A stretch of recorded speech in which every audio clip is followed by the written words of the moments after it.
আর তার সেলাইয়ের কাজ খুব ভালো বলে প্রায় সময় মহিলাদের লাইন লেগে থাকে তার দোকানের সামনে। আরে রাধা, কাল যে তুমি আমার ব্লাউজগুলো বানিয়ে দিলে না, এত ভালো ফিটিংস হয়েছে কি বলবো। তোমার হাতের কাজের তো কোনো তুলনাই নেই। তাই আমি আজকে 1 ডজন ব্লাউজের পিস নিয়ে এসেছি, তাড়াতাড়ি করে বানিয়ে দিও। বলি তুমি এত ভালো কাজ কোথা থেকে শিখলে? কাকিমা, আসলে আমার দরিদ্রতাই আমাকে এত কিছু শিখিয়ে নিয়েছে। আর আমার সৌভাগ্য এই যে আপনাদের সকলের আমার কাজ ভালোও লাগছে। পরের দিন সকাল হতেই রাজু বের হয়ে যায় তার কাজের উদ্দেশ্যে। তাড়াতাড়ি যাই, দেরি হয়ে গেলে মালিক আবার বড্ড খিটখিট করে। কদিন ধরে আমার ওপর আবার রেগেও আছে। রাজু দাঁড়া। আমি ঠিকই আন্দাজ করেছি, মালিক একটু রেগেই আছে আমার প্রতি। না জানি কি বলবে আজকে আমায়। ওইদিকে কোথায় যাচ্ছিস রাজু? দাঁড়া, তোর সাথে কিছু জরুরি কথা রয়েছে আমার। কেন মালিক? আমি তো ফার্ম হাউসের দিকেই যাচ্ছি কাজে। তা কি বলবেন বলুন। ভালো করে শোন রাজু, তোকে আর আজ থেকে কাজ করতে হবে না। কি কি বলছেন মালিক? আমি তো কোনো ভুল করিনি। ভুল নয় রে রাজু, আসলে তোর সময় শেষ হয়ে গেছে। আমার ফার্মে তোকে আর দরকার নেই, বুঝলি? কিন্তু কেন মালিক? কি এমন দোষ হলো আমার? আমি তো নিয়মিত কাজ করি, 10 বছর ধরে আপনার এখানে কাজ করে এখনো এমন কিছু করেছি বলে তো আমার মনে পড়ছে না। তবে আমাকে কেন বাদ দিলেন মালিক? কারণ তুই হলি পুরানো কাপড়ের মতো, বুঝলি, যা টানলেই ছিঁড়ে যাবি। সুতরাং তোকে পাল্টাতেই হবে। আর তোকে যা মাইনে দিই সেই মাইনেই আমি 2 জন কাজের লোক রাখতে পারবো। সুতরাং কোনো কথা নয়, চল যা এখান থেকে।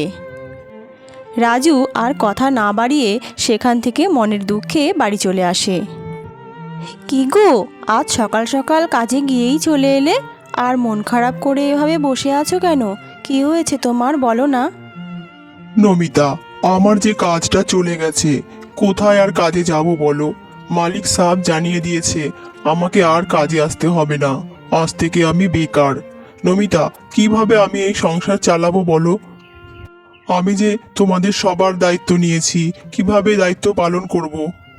আহা রাজু, তুমি এত চিন্তা করো না। কাজ যায় কাজ আসে, কিন্তু মনের সাহস চলে গেলে সব শেষ। তাই বলি কি, মনে সাহস রেখে নতুন কাজ খোঁজো রাজু। দেখবে তুমি ঠিক এর থেকেও ভালো কাজ পাবে। আর আমি তো আছি, বিয়ে করেছি এই সংসারের পাশে থাকতে, বোঝা হতে নয়। তুমি একদম ঠিক বলেছো নমিতা। একটা কাজ চলে গেছে তো কি হয়েছে? আমি আবার নতুন করে কাজ খুঁজবো।